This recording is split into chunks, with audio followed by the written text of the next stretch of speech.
ሸገር ካፌ ሸገር ካፌ ሸገር ካፌ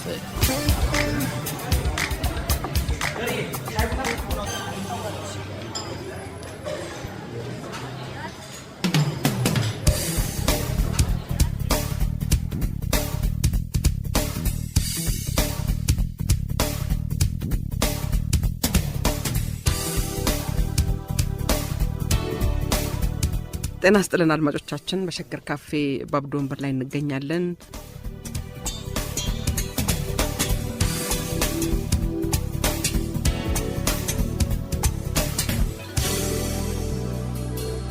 አብዱ ዛሬ የምናነሳው እንግዲህ ከዛሬ 40 ዓመት በፊት ኢትዮጵያ ውስጥ የነበረውን ስርዓት፣ የፖለቲካ ስርዓት፣ የመሬት ስሪቱን፣ የፍትህ አመሰራረቱን፣ የህብረተሰቡን መዋቅር ከቀኝ ወደ ግራ ወይንም ከላይ ወደ ታች የገለባበጠውን ስርዓት የተካሄደበት ነው። 1966 የ1966ን አብዮት እናነሳለን። አድማጮቻችን ዛሬ በሸገር ካፌ ወደ ኋላ እንመልሳቸዋለን። ታሪክን የኋሊት ከዚያ በፊት የካቲትን አብዮት 40ኛ ዓመት መከበር አስፈላጊነት በሚገልጽ ጽሁፋቸው አንድ ጸሐፊ ካሉት በጥቂቱ እስቲ ላንብብላቸው። የካቲት 11 ቀን 1966 የተከናወነው የመምህራንና የታክሲዎች ስራ ማቆም አድማ እንደ ሰበብ ሆኖ አገሪቱን ከዳር እስከ ዳር ያጥለቀለቀ ነውጥ ተቀጣጠለ። አነሳሱ በለሆሳስ ቢሆንም የንጉሳዊ ስርዓቱን በደሎችና ግፎች በአደባባይ እየዘረዘረ በየመንደሩ፣ በየጎዳናው፣ በየከተማው የወጣው ህዝብ ቀናና አፋጣኝ ምላሽ አገኘ አላገኘ የሚበርድ መስሎ አይታይም ነበር። የመጀመሪያው አገር አቀፍ ሁሉን እምነቶች፣ ብሔረሰቦች፣ የመንግስትና የግል ሰራተኞች፣ ወታደሮች፣ ገበሬዎችና ተማሪዎች፣ ስራ አጦች ሳይቀር ያጠቃለለ ታላቅ እንቅስቃሴ ስለነበር ለጊዜው ምን እንደሚባል እንኳን ችግር ነበር። በገጠር አብዲናጋ የሚል ስም ወጥቶለት በከተማው አንዳንድ ግዕዝ ቀመስ ወገኖች አብዮት የሚል ስም ሰጥተውት ሁለቱም ገና ተደማጭነት ሳያገኙ ሰነባበቱ። እንግዲህ አለፍ አለፍ ብዬ ነው የማነበው። ሆኖም ለውጡ በኋላ አብዮት የህዝቡን ቁስሎች በየመልካቸው ነካክቶ ለመፍትሄ የሚሆኑ ሀሳቦች አራግቦ ነገር ግን የንጉሳዊ ስርዓቱን አስወግዶ በተግባር ሊያውላቸው በሚችል ኃይል የመተካቱን ጥያቄ የማይውል የማያድር አደረገ የሚል ጽሁፍ አለ እዚህ ላይና 1966 ዓመተ ምህረት በኢትዮጵያ ታሪክ ትልቅ ምዕራፍ ነው። ወደ መስከረም 1966 እንሂድ አብዱ። በጣም ጥሩ። ምን ነበር? በጣም የሚያሳዝን ነው ምልሽ የአሜሪካ አብዮት፣ የፈረንሳይ አብዮት፣ የሩሲያ አብዮት፣ የእንግሊዝ አብዮት ግሎሪየስ ሬቮሉሽን የሚሉት ትምህርት ቤት ይሰጣሉ። የኛ አብዮት ትምህርት ቤት መሰጠት ቀርቶ ምናልባትም አሁን ስንናገር ምንድነው ያንን ጣጣ ያመጣብንን ጉዳይ አሁን ደግማችሁ የምታነሱት የሚሉ ወይም ደግሞ ደርግን የምናሞካሽ የሚመስላቸው ሊኖሩ ይችላሉ። የደርግ አብዮት አይደለም ይሄ 66 ዓመተ ምህረት የደርግ አብዮት አይደለም። ደርግ የአብዮት ዋዜማ ብሎት ይችላል። አሁን መንግስቱ ኃይለ ማርያም ከጊዜ በኋላ የጻፉትን ጽሁፍ ስንመለከት መስከረምን ነው የሱን ዋዜማ አብዮቱ ጀመረ የሚሉት መስከረም ላይ ነው። እሱ አብዮቱ ከወደቀ ከተቀለበሰ በኋላ ባለመሳሪያ አንስቶ ያበላሽበት ጉዳይ ነው እና ይሄ ነው ሰው መጋደል እኮ አልነበረም። ሰው መጋደል በኋላ ነው። ደርግም ከመጣ በኋላ እኮ ያለምንም ደም ብሎ ነበረ። በኋላ ነው 67 ላይ እንደውም ሳትዋጋ ንገስ ቢሉት ግድ ተዋግቼ ማለትም የተጀመረው። ስለዚህ ይሄ ጉዳይ በኢትዮጵያ ታሪክ ውስጥ የሚጠና ስላልሆነ እኛ በጊዜው የነበርንና መኖር ብቻ ሳይሆን ያን ጊዜ ነፍስ እናውቅ የነበርን ሰዎች ወደ ኋላ ተመለሰን እንዲህ እኮ ነበረ ብለን እሳት ዳር ትተን ካፌ ውስጥ ልናወራው ይገባል። 1966 ዓመተ ምህረት ኢትዮጵያ የ28-30 ሚሊዮን ህዝብ ሀገር ነበረች። የኢትዮጵያ መንግስት የንጉሠ ነገሥታዊ መንግስት ነበር። የኢትዮጵያ በጀት 1 ቢሊዮን እንኳን አልገባም። 730 ምናምን ቢሊዮን ዶላር ነበር። በኋላ 66 ላይ ተጨማሪ በጀት መጣ ለፖሊሱ ለምናምኑ ደሞዝ ጭማሪ እና 66 በሚገርም ሁኔታ ከሶስተኛው የ5 ዓመት ፕላን ወደ አራተኛው የ5 ዓመት ፕላን የምንሸጋገርበት ዘመን ነበር። የ5 ዓመት ፕላን ነበር። ይሄ መጀመሪያው የ5 ዓመት ፕላን መተጀመረ 5 ዓመቱ ፕላን ለአንድ ዓመት ተራዝሟል ይባላል። እንደዚህ አይነት ነገር ስላለ እሱን ወደፊት ስንመጣ የ5 ዓመት ፕላናችን ምን የሚገርምሽ ነገር ከዚህ በፊትም አንስተው ነበር። የኛ ሀገር ችግር መቁጠር አንቀጥልም፣ በዛው አንቀጥልም። ደርግ ቀጥሎ 1 ዓመት ብሎ እንደገና ይጀምራል እና ከዓመተ ምህረቱ ውጪ ሌሎቹን ነገሮች ቀጥለን አናውቅም። እንደዚህ አይነት ነገሮች ነበሩ እና ከሶስተኛው የ5 ዓመት ፕላን ወደ አራተኛው የ5 ዓመት ፕላን የምንሸጋገርበት እንዲሁም ደግሞ አምስተኛው የህዝብ እንደራሴዎች ምርጫ ውድድር ያሸነፉት በጥቅምት 23 ነው ስራቸውን የሚጀምሩት። ዙፋን ንግግር በኋላ በምርጫ ቦርድ ምስክር ወረቀት ተቀብለው 66 ላይ ስራቸውን የሚጀምሩበት ከዚህ ውስጥ 60% አዲስ ተመዝጋቢዎች የነበሩበት ወጣቶችም ነበሩ ይባላል ይላል መረጃው። እንትኖቹን ወደፊት ፕሮፋይላቸውን እንይዘዋለን፣ አያመልጥም። የተመዘገበ ነገር መቼም ሞልቷል እና የኢትዮጵያ ህዝብ እንዳልኩሽ 28 ምናምን ሚሊዮን ነበረ። መምረጥ እና መመረጥ የሚችለው በሴንትራል ስታቲስቲክስ ኦቶሪቲ በዛ ጊዜ በነበረው መሰረት 10 ሚሊዮን የማይበልጥ ነበረ። በዛ በተባለው ጊዜ 7 ሚሊዮን ህዝብ ተመዝግቦ 4 ሚሊዮን ድምጽ ሰጥቶ እነዚህ የተመረጡበት ነበር እና የኢትዮጵያ ህገ መንግስት የሚባልም አለ።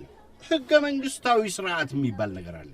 ህገ መንግስታዊ ስርዓቱ አገሪቷን ደግፎ አቅፎ ይዞ መንግስት በህገ መንግስቱ ስርዓት ተገዝቶ ህዝብም በዛ ተገዝቶ ኖሮ ወይ ሌላ ነገር ሆኖ፣ ስለዚህ በእንደዚህ አይነቱ ሁኔታ ነበረ። ንጉሠ ነገሥቱ 82 ዓመታቸው ነበረ።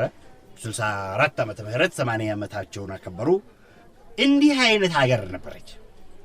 አብዱ እዚህ ላይም ደግሞ መነሳት የሚገባው የመሬት ስሪቱ የገባር ስርዓትና የጭሰኛ ስርዓት መሆኑ፣ ምክንያቱም ለህዝብ ብሶትና ለለውጥ ካነሳሱት ነገሮች አንዱ የመሬት ስርዓቱ በመሆኑ በጣም ስርዓቱ ያፈጀ ያረጀ ስርዓት ነበር።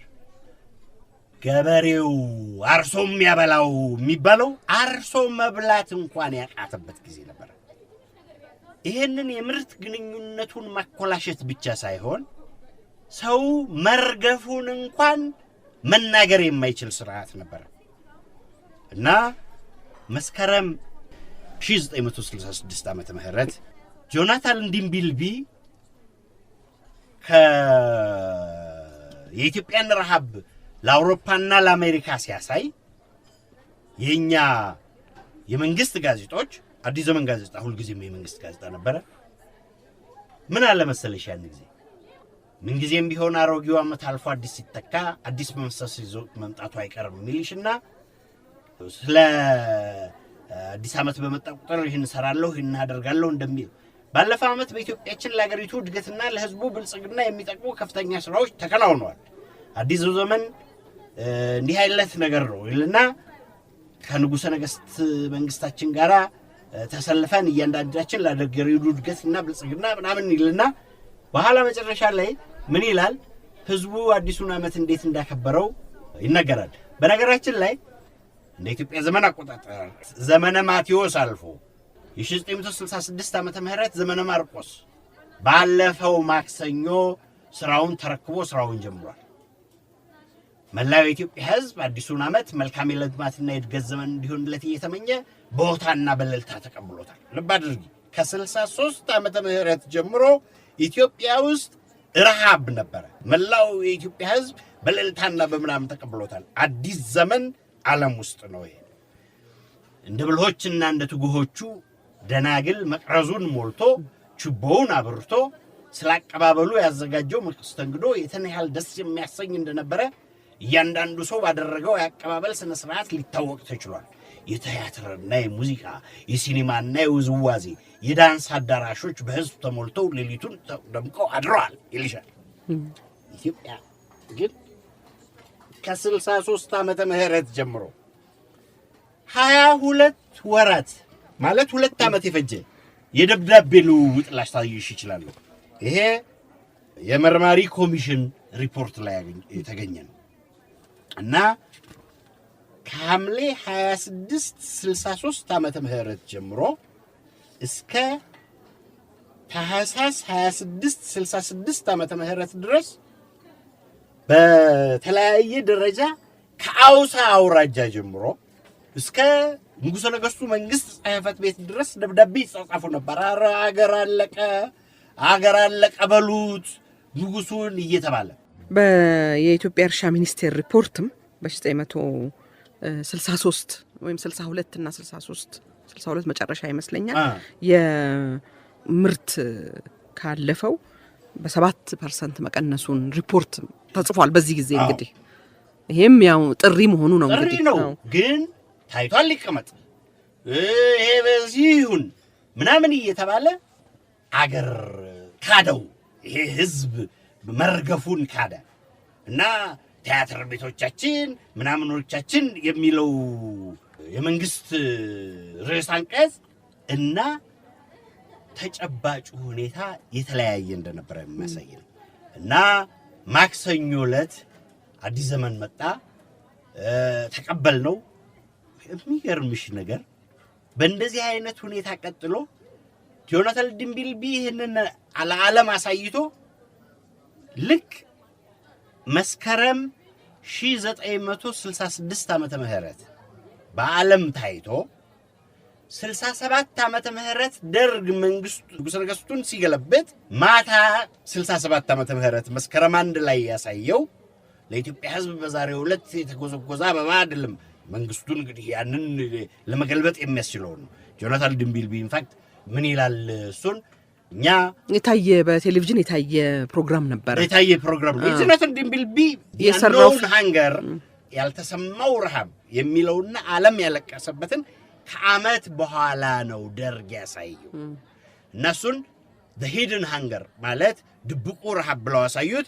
ጆናታን ድንቢልቢ ከዛ በኋላ መጥቶ እንደሚነግረንም እንደው ቆራርጠው ያስገቡት የንጉሠ ነገሥቱን ኬኩ ምናምን ሲባል የሰርጉ ኬክ ተሰብሮ ወደ ውጭ አገር ያንን የመሳሰለ መድረክ ውሾች ሲመግቡ እንዲህ የመሳሰለ ጭምር ተደርጎ ነው እና ወደ የጆናታን ድንቢልቢን ጉዳይ ሊጨርስልሽ እና እሱ ይሄንን በማድረጉ ምክንያት በቃ ጀግና የአገር ጀግና ተባለ።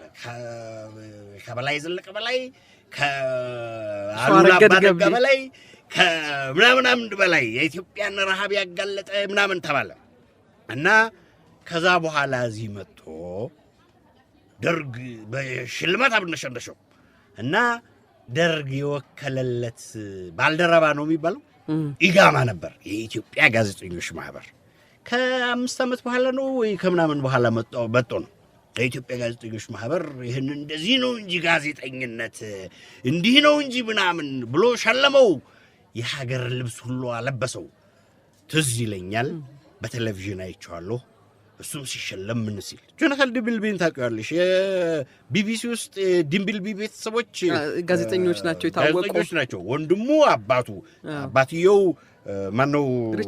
ሪቻርድ ድንቢልቢ፣ ያኛው ዴቪድ ድንቢልቢ ምናምን አይነቶች ናቸው። የጋዜጠኛ ቤተሰብ ነው እና በጣም የታወቁ ናቸው።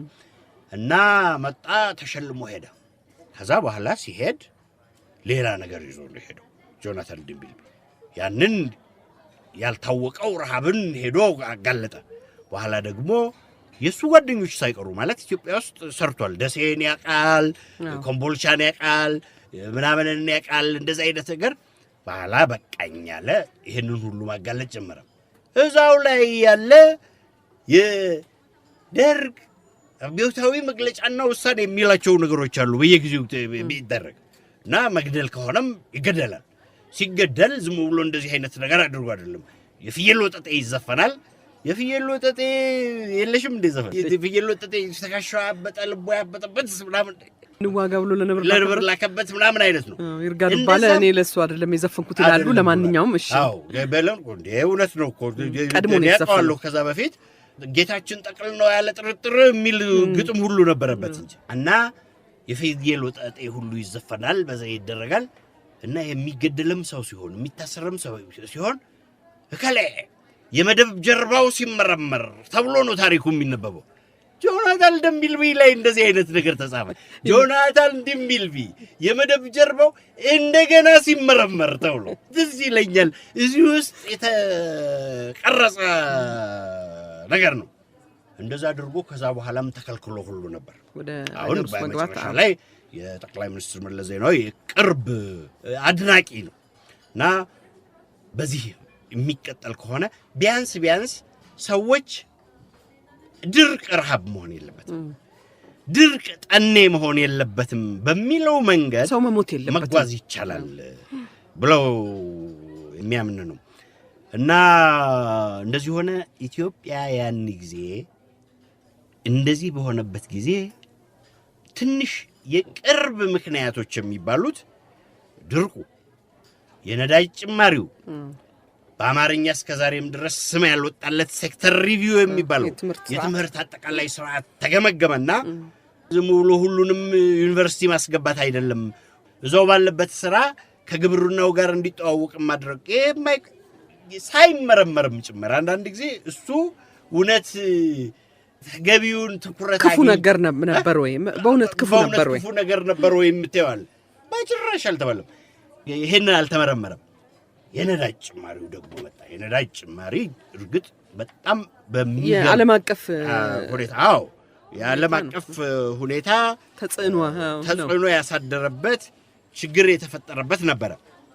71 ዓመተ ምህረት ማለት በአውሮፓ ቋንቋ የምንናገረው የነዳጅ ዋጋው በዛ ስለሚተመን ነው። ማለት 63 ዓመተ ምህረት ነው። ይሰሙኝ እንደሆነ የኛ ልጆች አንድ በርሚል ድፍድፍ ነዳጅ 2.17 ሳንቲም ዶላር ነበር። በዶላር 5 ብር ከ43 የኢትዮጵያ ሳንቲም ማለት ነው። የኢትዮጵያ ብር አንድ የኢትዮጵያ ብር 2.5 ሳንቲም ነበር። አንድ የአሜሪካን ዶላር 45 ሳንቲም 40 ምናምን ሳንቲም አንድ የአሜሪካ ዶላር ነበር እና 71 ዓመተ ምህረት 2.17 ሳንቲም ሆነ። 74 ዓመተ ምህረት 66 ማለት ነው 11.65 ሆነ። በጣም ከፍተኛ ነው ጭማሪው በፐርሰንቴጅ ስታዩ በመቶኛ ስታዩ እና ኢትዮጵያ የውጭ ምንዛሬዋን የውጭ የምታገኘውን በአብዛኛው ከ40 በመቶ ከ50 በመቶ በላይ የምታወጣው ለነዳጅ እና መደበኛ አሰራር ነው። እንደዚህ አይነት ነገር ሲጨመር ጥር 1 ቀን 66 ዓመተ ምህረት ኢትዮጵያ በዛ ቋንቋና በመንግስት ቋንቋ እንበለው ሁሉ ጊዜ መንግስት እንደዚህ አይነት ቋንቋ መጠቀም ይፈልጋል። የዋጋ ለውጥ አደረገች።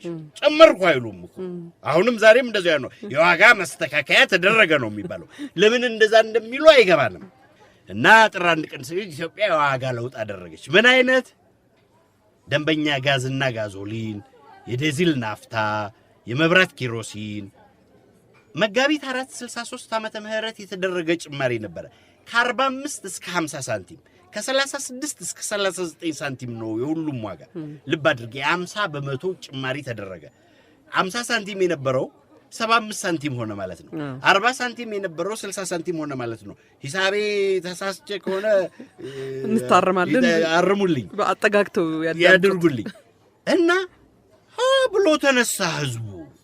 በቃ አሪፍ አገላለጽ ምንድነው? ያን ጊዜ እየተማርነው የመጣነው ነገር ደግሞ ምንድነው? ለውጡ ይሄ የአስተሳሰብና የማህበራዊ ስርዓት መነቃነቅ አመጣ እና የሐሳብም ለውጥ ነው ያመጣ እና በኋላ ሰው የሴክተር ሪቪውን የድርቁንም የምኑንም ተነሳ። ታክሲ ሾፌሩ፣ አውቶቡስ ሾፌሩ፣ የዋጋ ቁጥጥሩ የምናምኑ ደግሞም አንዳንድ ጊዜ ግራ የሚገባቸው እንደዚህ ሲሆኑ መንግስታት ዋጋ በዚህ በነዳጅ ጨምረው የዋጋ ቁጥጥር ብለው ታክሲም አትጨምርም ምናምንም አትጨምርም። ለ10 ሳንቲም ምናምን 50 በመቶ ጭማሪ ነው። ነገር ግን የካቲት 17 ቀን 66 ጀምሮ ተፈጻሚ የሚሆን ንጉሱ ቀርበው በሬዲዮና በቴሌቪዥን ቀንሻለሁ አሉ። በንጉሠ ነገሥቱ መንግስት ልሳን ተነገረ። 10 ሳንቲም ከደንበኛ ጋዞሊን ተቀነሰ። ከሱፐር ጋዞሊን 5 ሳንቲም፣ ከናፍታ 10 ሳንቲም የተጨመረው ያን ያለን ነበርና እና እንዲህ አይነት ቀውጢ ነገር መጣ። ያገዛዙም አስተዳደሩም እንደ ዱሮው መግዛት በማይችልበት ደረጃ ላይ እኛም ህዝቦች እንደ ዱሮው መገዛት እምቢ ያልንበት ደረጃ ላይ ተደረሰ። በዚህ ያለቀለት መሰላቸው ገዢዎቹ። ግን ከዛ በፊት ነው አይደለ በነጌሌ ቦረና? አዎ ከዛ በኋላማ እየተቀጣጠለ ምን እያለ የምንጠጣው ውሃም የምንበላውም አጣን፣ ደሞዛችን ዝቅተኛ ነው ብለው የዛን ጊዜ የነበሩትን አዛዥ የነበሩትን ጀነራል ድረስ ሄዱባለን አሰሯቸው እዛው አይደለ። በጠቅላላ ይሄ ወታደሩም ውስጥ ገባ። ወታደሩ ያን ጊዜ ሁሉ እንደ ህዝቡ አካል ሆኖ እኔም አሻፈረኝ ያለበት ነው። የደሞዝ ጭማሪ አንስቶ እንጂ ኢትዮጵያ ተበደለ ብሎ አይደለም። በኋላ የወደቀ ስልጣን አግኝተው ነው የመጡት። ህዝቡን የሚያደራጀውና የሚያስተባብረው ሲጠፋ ነው እኛ የገባ ነው ይላሉ። ለማንኛውም መጀመሪያው ላይ ግን በዛው ጋር ተያይዞ ከዚህ ከረሃቡ ጋር ተያይዞ ደግሞ የዩኒቨርሲቲ ተማሪዎች ወሎ ሄደው አይደለ። ከዛ በፊትም ሁሉ ከጆናታን ዲምቢልቢ በፊትም ሁሉ ከ63 ምናምን ዓመተ ምህረት ጀምሮ ዩኒቨርሲቲ ተማሪዎች ፕሮፌሰር መስፍን ወልደ ማርያም ከዩኒቨርሲቲ ተማሪዎች ውጭም ያሉት የመንግስት ሰራተኞች እየወጡ ዛሄዱ ነበር። ግን ይሄ አገርን ሊያሳጣ አገር በትምህርት ጥቅስ ውስጥ እና ሊያደርግ አይቻልም። እንደ ቢቢሲ አይደለም። እንደ ቢቢሲ ጥንካሬ የለውም። ያን ጊዜ ነው በኋላ የነሱ ድምጽ መሰማት የጀመረው እና ዩኒቨርሲቲ ተማሪዎችም እንደ ከዛ በፊት ጀምሮ እንጂ ከዛ በፊት ሁሉ ጀምሮ እኮ ነበር 61 62 ሁሉ ተማሪ ንቅናቄ ነበር። እነዚህ ሁሉ ተደራርበው መጡ እና ይሄ 66 አብዮት ምንለው ትልቁ ፋይዳው ከሸፈ። ከዛ በኋላ ነው ሰው ጡራይ እንዱሩ ማለት የጀመረው። አዳዲስ አስተሳሰቦች የኢትዮጵያን ማህበራዊ ህሊና ይሄ ኮንሺየስነሳችንን ነቀነቁት። ቀኖናዊ አመለካከትን አናጋው። ይሄ እንትንም ሁሉ መጠየቅ ጀመረ። ንጉስ አይደለም ለካስ ምንም እንደኛ ሰው ነበሩ፣ ለካስ ጌቶችም እንደኛ ሰው ነበሩ። እግዚአብሔርን ሁሉ መጠየቅ ጀመረ። ጥሩ ነው ጥሩ አይደለም ሌላ ነገር ሆነ። ይሄንን አመለካከትን አናጋ። ምክንያታዊና ነባራዊ አመለካከትን አስተዋወቀ። ኖ ይሄንን አድርገን ይሄ ቢሆን ይሄ ነው በለኝ እንጂ እንዲህ አይነትን አይደለም። ስለ ህብረተሰብ የለውጥ ታሪክ፣ ስለ መንግስት ምንነትና አመጣጥ፣ ስለ መደቦችና ስለ ብዝበዛ ጭቆና ግንዛቤ ያስፋፋ። የነጻነትና የእኩልነት ንቃትንና የትግል ፍላጎትን አሳደገ። ከጎጥ ከብሔርና ከሀገር አድማስ አሳልፎ ከዓለም አቀፋዊ የትግል አጋርነት ጋር አስተዋወቀ። ነገር ግን ብንጭጭነት፣ ለበለብነት፣ ጀብደኝነትና በኋላም የወታደራዊ አምባገነንነት ድቆሳ ያስከተለው ውድቀት ብልጭ ብሎ የነበረው አዲስ ግንዛቤና የትግል ስሜት እንዲጠራና እንዲበስል ሊያደርገው አልቻለም። እንደውም ከዛ በኋላ አሁን ድረስ የምናየው የጥላቻ ፖለቲካ ከዛ ጊዜ ጀመረ። እኔ ያልኩት እንጂ አንተ ያልከው ልክ አይደለም፣ አንተ ያልከው ልክ አይደለም ከማለት ይልቅ አንተ ደግሞ ማን ሆነህ ነውና እናውቅህም እንዴ የሚባባል ነገር መጣ። አሁንም ድረስ በግል ደረጃ መደማመጥና መነጋገር የጥላቻ ፖለቲካ ሰፈነ። የሚገርምሽ እኮ ነው አሁን አንዳንድ ጊዜ ኃይሌ ገብረስላሴን የመሰለ ኢትዮጵያን የሚያኮራ ሰው መስሎት ፕሬዚደንት ሆናለሁ ቢል መብቱ አይደለም ወይ? እናውቀውም እንዴ ለምን ይባላል እንደዚህ? በመንገድህ እግዚአብሔር ይቅና ነው እንጂ የሚባለው እንዴ አሁንማ ለካ የመደብ ጀርባው እንደገና ሲመረመር ማለት ተጀመረ ማለት ነው። አልመርጠውም ማለት ትችላለህ። እንደዛ ነው ማለት ያለው። ምርጫ ላይ ከቀረበ ኃይሌን አልመርጠውም ማለት ይችላል አንድ ሰው በመብቱ። ኃይሌ ግን ደግሞ መወዳደርም ሆነ በፖለቲካ ውስጥ ገብቶ መሳተፍ ይቺን ነገር ደህና ምክንያታዊነትና ነባራዊነትን አስተዋወቀንና አስፈላጊም ሲሆን እንዲህ አይነት መጠየቅ የጀመረ ህብረተሰብ በኋላ ይሄ ሲኮላሽበት ለካ ሶሻሊዝም ነበረ። በመነገራችን ላይ ምክንያቱ ሶሻሊዝም አይደለም። አሁን አንዳንዶቹ ማርክሲስቱ መንግስት ምናምን ብለው መንግስቱ ኃይለ ማርያም ይጠሯቸዋል። ማርክሲስቶች አልነበሩም። እነሱ አያውቁትም። ማርክስንም ማርክሲስት ነን ቢሉ ማርክስ ራሱ እኔ ማርክሲስት አይደለሁም የሚላቸው ሰዎች ናቸው። ማርክሲስቶችም አይደለም እርም እንዲባል አደረገው ያንን ፍልስፍናም። በጣም በአሜሪካ ዩኒቨርሲቲዎች እኮ ዳስ ካፒታል ይነበባሉ። በእውቀት ደረጃ እኮ የሚስተካከላቸው ነገር የለም። አፈጻጸሙ ርዕዮተ ዓለሙ ምናምን ሊባል ይችላል እና እንዲሁ ዝም ብሎ የማርያም ጠላት ስለተባለ ብቻ መጀመሪያ አይደሉም እነሱ ማርክሲስቶች ምናምኖች አይደሉም። እና መስከረም አንድ ቀንን የዛን ቀን ማክሰኞን ደግመን የምንኖረው የካቲት 6 እና 27 ምናምንን ደግመን የምንኖረው ከዛ በኋላም ነሐሴ ምናምን ደርግ የተመሰረተበትን ደግመን የምንኖረው ከዛ በኋላ መስከረም ምናምንን ደግመን የምንኖረው ደርግን ለከፍ ለማድረግ ሳይሆን ምን ተፈጠረ፣ ምን ጠፋብን፣ የኢትዮጵያ አብዮት ታሪክ ምን ነበር የሚሉትን በዝርዝር ልናይ ነው። ለማንኛውም አብዱ እንግዲህ ምን አይነት ስርዓት ነበር ሀገራችን ውስጥ፣ ከዛስ በኋላ ምን ለውጥ መጣ፣ ምን አገኘን፣ ምን አጣን የሚለውንም ነገር ማየት ተገቢ ነው። በጣም ቅድም አንድ ነገር ብዬሽ ነበረ። የካቲት ውስጥ 1966 ዓመተ ምህረት ነገሮች ሁሉ ተደበላልቀው የአክሊሉ ሀብተወልድ ካቢኔ ወረደ፣ ስልጣን ለቀቀ። ስልጣን ለቀቀ። በዛ የሚገለገሉ መስሏቸው ነበር። በኳስ ጨዋታ ቋንቋ ጎልኪፐር መቀየራቸው ነበረ። አልሆነም እና ያ ሁሉ ለውጥ ነበረ። የመንግስትን የልብ ትር የሚያሳይሽን አዲስ ዘመን ጋዜጣን ነው ያን ጊዜ ለሥራ መታጠቅ ብሎ ነው የሚናገረው። ባለፉት 3 ሳምንቶች የካቲት ውስጥ ነው እንግዲህ ኢትዮጵያ ከባድ ፈተና ውስጥ ነበረች። ህሊናው ያልተጨነቀ ኢትዮጵያዊ አልነበረም። ነበር ብሎ ነገር እንዲህ ቅርብ ይሆን ይባል ይሆናል። አሁን ትናንት ካከተመ 1 ሰዓት ደቂቃ ሴኮንድም ብትሆን ካለፈ ማንኛቸውም ነገር ነበር ነው ትርጉሙ። ነበር የምንለው ያለፈውን ጊዜ ፈተና ነው። በሰላምና በእርጋታ በአንድነት መንፈስ ልንቋቋሙ የሚገባ ሌላ ከባድ ፈተና ከፊታችን ላይ ተደቅኖ ይገኛል። ድሮም ነበረች ማለት ተደቅኗል እኮ ነው መሆን ያለበት። የቀድሞው ካቢኔ ከስራ ተሰናብቶ ሌላ አዲስ ካቢኔ ስለተተካ ስለ ሰሞኑ ሁኔታ ምክንያት የሆነው የኢኮኖሚ ችግር ክንፉን ጥሎ አልበረረም፣ ጨርቁን ጥሎ አልጠፋም ምናምን ይልሻል። አሁን ያለቀለት መስሏቸው ነበረ። በዚሁ ያለቀላቸው አዲስ ካቢኔ ተመስርቶ በዛው በጥገና በምናምን ከዛ በኋላ እንደ ዱሮ መግዛት ንጉሱም እንዳሉ በቃ በዚህ አላቆመም። ቀጠለ። ወደፊት ያየነው እንደምንመጣው እየተቦረቦረ ምን እያለ ለካስ ንጉሱም እንደኛ ሰው ነበሩ እየተባለ ሄደ። በጣም የሚገርም ታሪክ። እንዳልካቸው ካቢኔ እንግዲህ ፋታ ስጡኝ በሚለው በዝርዝር እንመጣበታለን። የሀገራችንን ታሪክ እንደገና መኖር ያስፈልገናል። እንደገና መኖር የሚያስፈልግበት ምክንያት ደግሞ ያኔ ምን አጠፋን፣ ያኔ ምን ጎደለን።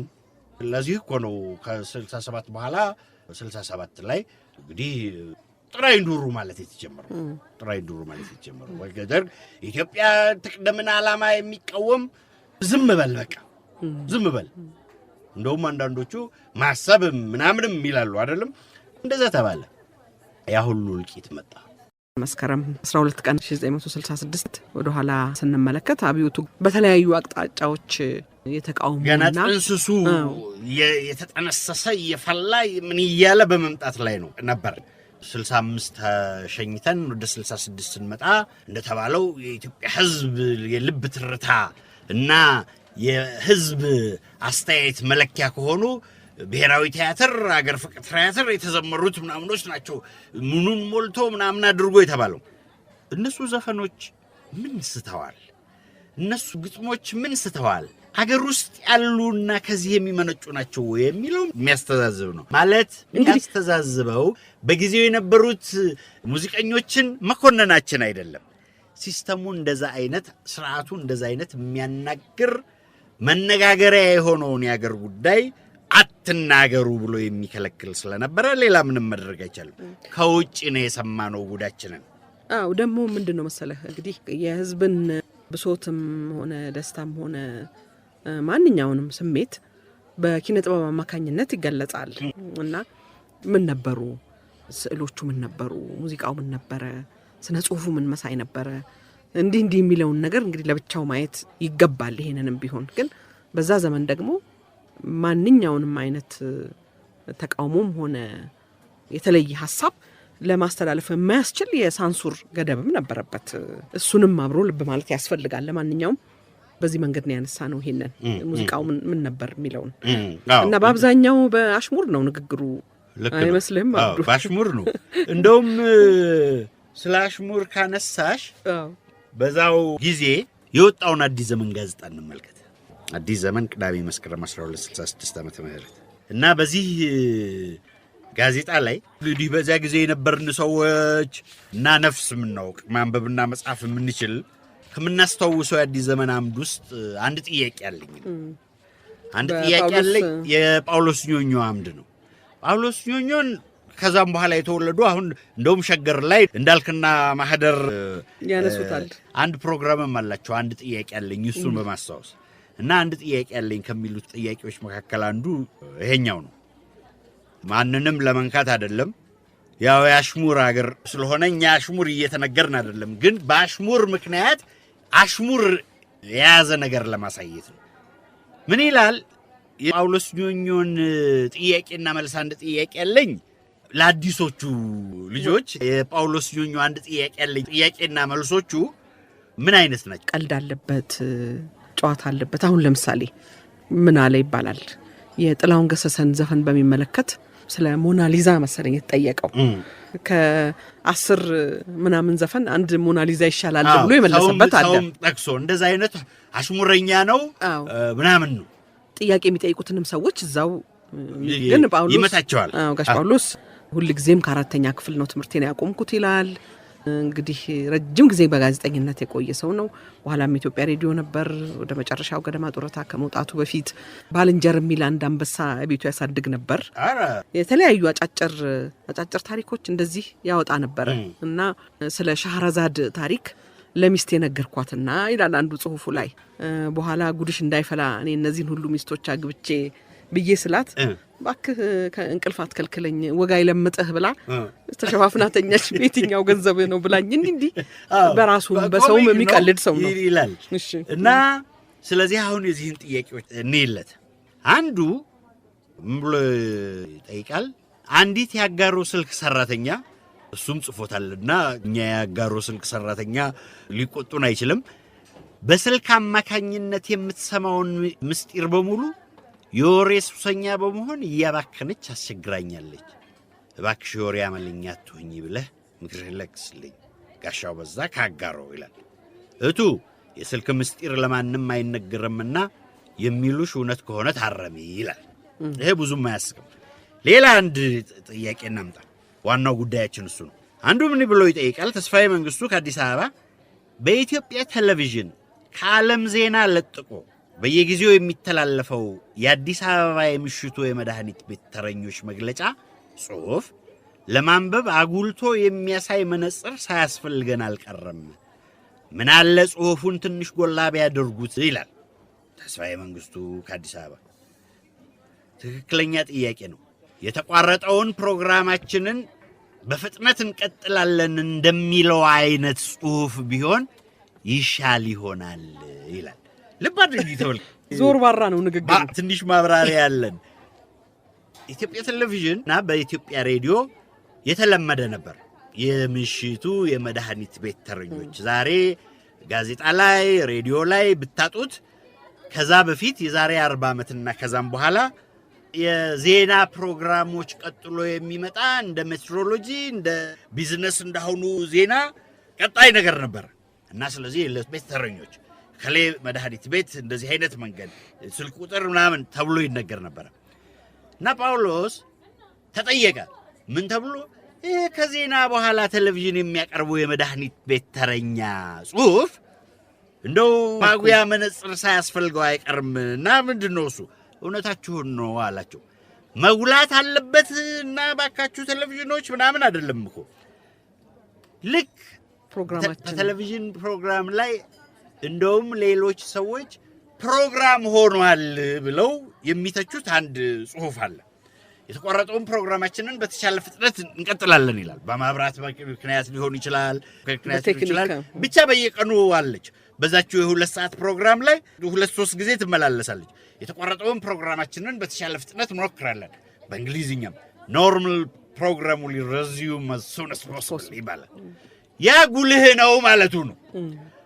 ያንን እንደዛ ብታደሩ እንደዛ እንኳን ከፍ ቢል የጽሁፍ መጠን እየነገረን አይደለም። እንዲህ አይነት አሽሙረኛም ጭምር ነበር። አንድ እዚህ የሚገርመኝ ነገር በእነሱም መካከል ልዩነት ነበር። በእናንተ መካከል ልዩነት አለ የለም ማለት በቴሌቪዥንና በጋዜጣ በመንግስት ቴሌቪዥንና በመንግስት ጋዜጣ መካከል እንደዚህ አይነት አሽሙር የሚያናገር ወይ ነው ከነበረ እንደዚህ አጋጨው ጥሩ ነው። አጋጨው ከዚህ ከሰላም መንገድ ውጭ ሳይሆን ለኢትዮጵያ ቴሌቪዥን ይሄን ትክክል አይደለም ብሎ በግልጽ መናገር ይሄንን የሚያበቅል ስርዓት ቢኖርን ከድሮም ጀምሮ በጣም ጥሩ ነበር። ለዚህ ነው ወደ አሽሙር የኛ ሀገር የቅኔና የሞድስ የምናምን የሆነበት አንደኛው ምክንያት የስምና ወርቅ ምክንያት የሆነበት አንደኛው ምክንያት ይሆን እንግዲህ ፋርማሲ ብቻ ሳይሆን የሆስፒታሎችም ተረኞች ነበሩ። አሁን እንግዲህ ፋርማሲ በጣም ብዙ ፋርማሲ አለ በተለይ በከተማ ውስጥ ፈልገህ ድረስበት ነው። የውሃም አብዱ የውሃ መቋረጥ የመብራት መቋረጥ በዚህ ሰፈር ይቋረጣልና ተዘጋጁ ተብሎ ቅድሚያ ማስጠንቀቂያ ነበር በየጊዜው። በተግባር ነው የሚነግሩን። ሌላው ቀርቶ መንገዶች በሚዘጉበት ጊዜ በዚህ መንገድ የብስክሌት ውድድር በዛች መንገድ እኮ ነው ያቹ መንገድ በዛቹ መንገድ ሆኖ የብስክሌት ውድድር በካኒንግሃም መንገድ በእንደዚህ መንገድ ስላለ መንገድ ቀይሩና ሂዱ የሚል ማስጠንቀቂያ ነበር። እነኚህ ሁሉ እንግዲህ እንደገና ተመልሰው ቢመጡ ጥሩ ነው። አንድ የከተማ አስተዳደር ነዋሪዎቹን መረጃ መስጠት አንዱ ስራው መሆን አለበት፣ ማስጠንቀቅ አንዱ ስራው መሆን አለበት። አሁን እኮ ሄደ ስትደርስ ነው እንግዲህ መንገድ ዝግ ነው። ያውም ደግሞ ትራፊኮቹም ራሳቸው በዚህ በኩል ሂድ እንኳን ብለው እኮ አንዳንዴ በቀና መንገድ አያመላክቱም። እና እነኚህ ነገሮች ቅድሚያ ማስጠንቀቅ ጥሩ ነው። ለምን ቀረ የሚያሰኝ ነው። በጣም እውነትሽን ነው። የዚህ መሰረቱ ምን ነበረ መሰለሽ? በ1956 ዓመተ ምህረት የወጣ የፋርማሲ ደንብ የሚባል ነበር። አሁን እሱን በ91 ዓመተ ምህረት በኋላም በ2000 ዓመተ ምህረት ሙሉ በሙሉ የመድኃኒት አስተዳደርና ቁጥጥር አዋጅ ምናምን ሲወጣ በዚህ የተሸፈኑት ጉዳዮች ሲባል ተሻረ። ግን ያንን እሱ ያቋቋመውን ነገር የሚሽር ነገር አልነበረም። ምን ይል ነበረ? የሥራ ሰዓቶችን በሚመለከት ረገድ እያንዳንዱ ፋርማሲ በነገራችን ላይ ድሮ ፋርማሲ የሚለው በሕጉ መሰረት እዛው ውስጥ የሚቀመመውን ጭምር ነው። እኛ ሌሎቹ ድራግ ስቶር ነው የሚባሉት ፋርማሲ አይደለም። እና እያንዳንዱ ፋርማሲ ወይም ድራግ ስቶር ጭምር በሚገኝበት ሰፈር የሚኖረውን ሕዝብ ፍላጎት በማመዛዘን ማናቸውም ፋርማሲ ለሕዝብ አገልግሎት የሚከፈትባቸውንና የሚዘጉባቸውን ሰዓቶች የጤና ጥበቃ ሚኒስቴር ሊወስን ይችላል። እያንዳንዱ ፋርማሲ በደጃፉ ላይ ከዋናው በር አጠገብ ሊነበብ በሚችል ጉልህ ጽሑፍ የመድኃኒት ቤቱን ስም በአማርኛና በእንግሊዝኛ ጽፎ ማኖር አለበት። እንደዚህ አይነት ካኒንግሃም ምናምን እንዳልሽው። ከዛ ቀጥሎ ትዝልሽ እንደሆነ እያንዳንዱ ፋርማሲ በሚዘጋበት በማናቸውም ሰዓቶች በአቅራቢያው የሚገኙትን ፋርማሲዎች ስም አድራሻና የቴሌፎን ቁጥር ግልጽ በሆነ ጽሕፈት በሌሊት ቢሆንም በሚነበብ ሁኔታ በመብራት አድርጎ በመታይ ስፍራ እንዲኖር ያደርጋል። እና ፋርማሲዎች ስትሄጂ እንደዚህ አይነት ወጣ ያለች ሳጥን አይነት ነገር ነበር የሚበራ እሱ ላይ ሁሉ ይጽፋል። እንደዚሁም የድራግ ሱቆች ይላቸዋል የሥራ ሰዓቶችን የመታወቂያ ምልክትና ተረኛና አመልካች ነገር ሊኖራቸው ይችላሉ።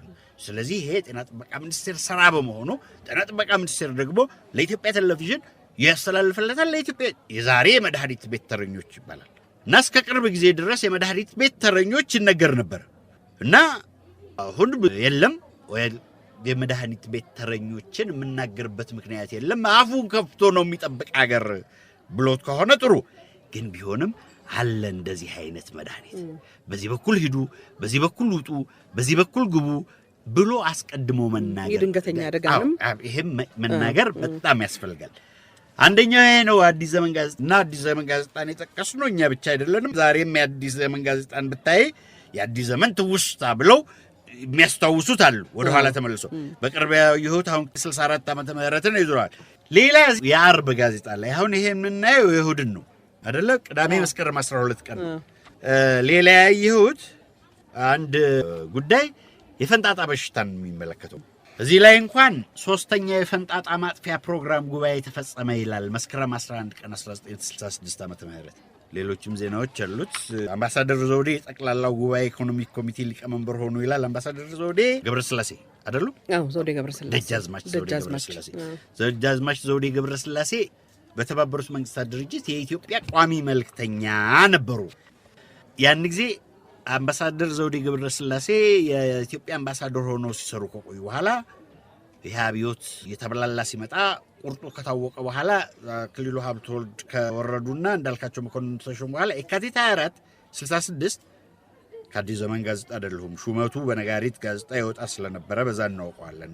ከዋና ማስረጃ አቅርብበት የማይባል ማስረጃ ነው። በነጋሪት ጋዜጣ የተጻፈን ነገር ማንም ሰው ፍርድ ቤትም ቢሆን መቀበል አለ። እንኳን አድማጭ ነው የምልሽ። እና ደጃዝማች ዘውዴ ገብረስላሴ የአገር ግዛት ሚኒስትር ይሆናሉ የካቲት 24 እንዳልካቸው መኮንን ካቢኔ ውስጥ። ግንቦት 20 1966 እየገሰገሰ ይሄዳል። እንግዲህ ደጃዝማች ዘውዴ ገብረስላሴ የውጭ ጉዳይ ሚኒስቴር ይሆናሉ።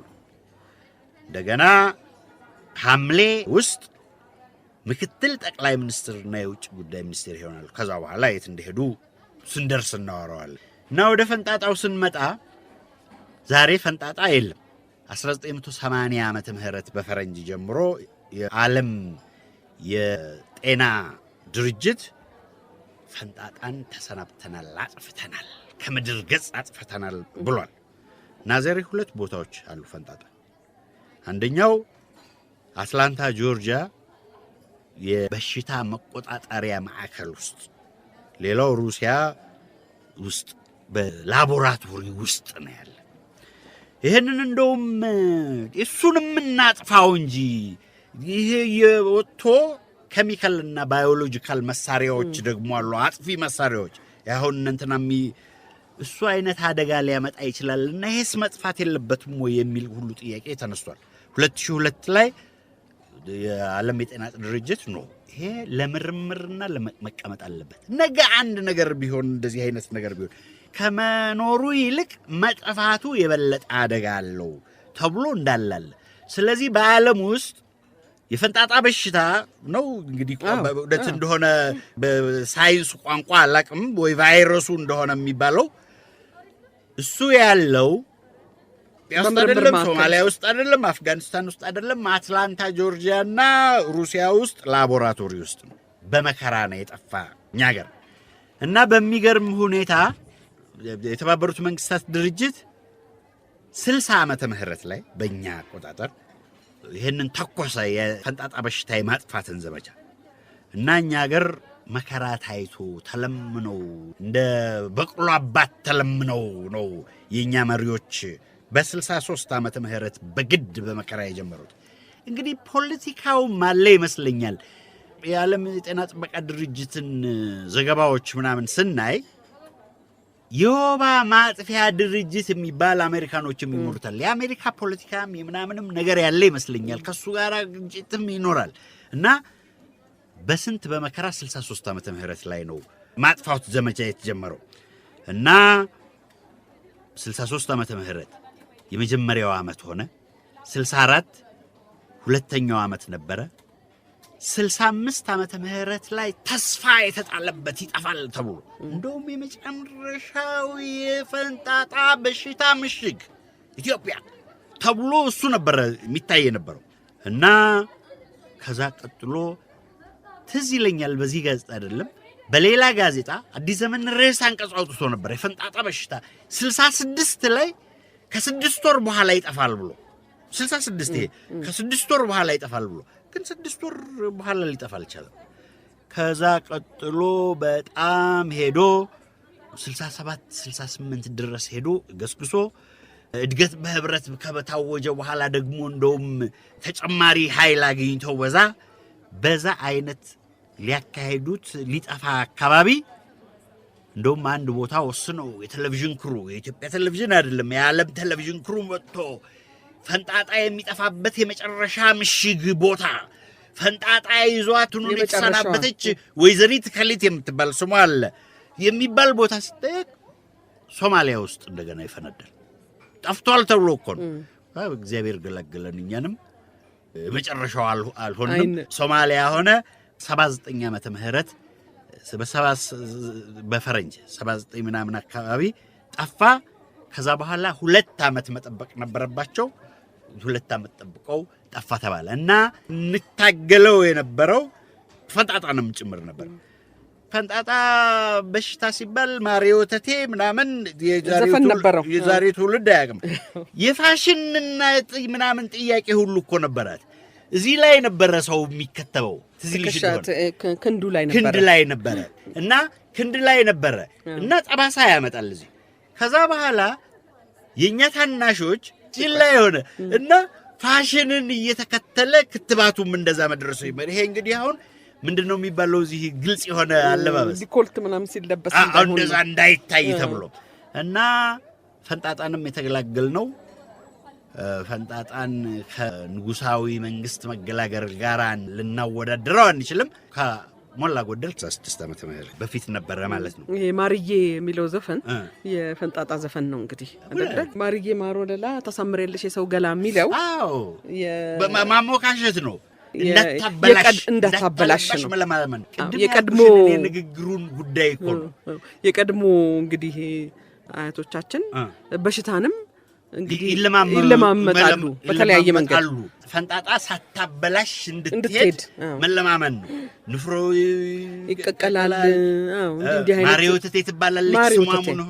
ማርዬ ማሮለላ ተሳምሬልሽ የሰው ገላ ማርዬ እንደዚህ የሚሉ ዘፈኖች ነበሩ። በኋላ ሙሉ ቀን መለሰ ወደ ዓለማዊ ዘፈን ቀየረው ማለት ይቻላል። ከዛ በኋላ አሁን ዛሬም ድረስ ማርዬ የሚል ዘፈን አለ ይመስለኛል። ግን ይሄ ለሰላም የምናደርገው ትግል ፈንጣጣን የምንታገልበት አይነት ትግል መሆን የለበትም። እያባበሉ ውሸት ስም እየሰጡ አይደለም፣ ልክ እየነገሩ መሆን አለበት።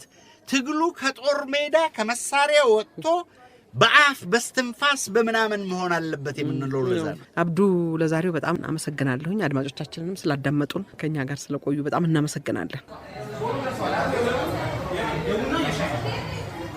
ሸገር ካፌ ሸገር ካፌ